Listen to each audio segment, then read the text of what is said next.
Hello guys, এতক্ষণ আমাদের ছেলের কাকিমা কিছু বলে উঠতে পারেনি, খুব ব্যস্ত। কিন্তু এইবার কাকিমা জোর তার হলুদ ফুটেই যাচ্ছে।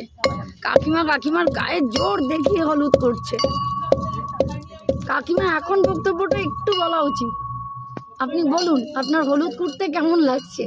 খুব আনন্দ লাগছে। তারপরে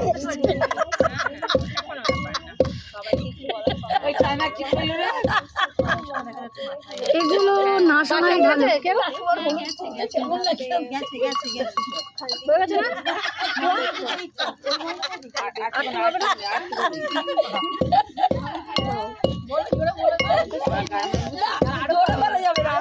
সবাই প্রচন্ড আনন্দে আছে, মানে কে যে কি বলছে বোঝা খুব মুশকিল। আর আপনাদের না শোনাই ভালো। আপনারা শুধু দেখুন।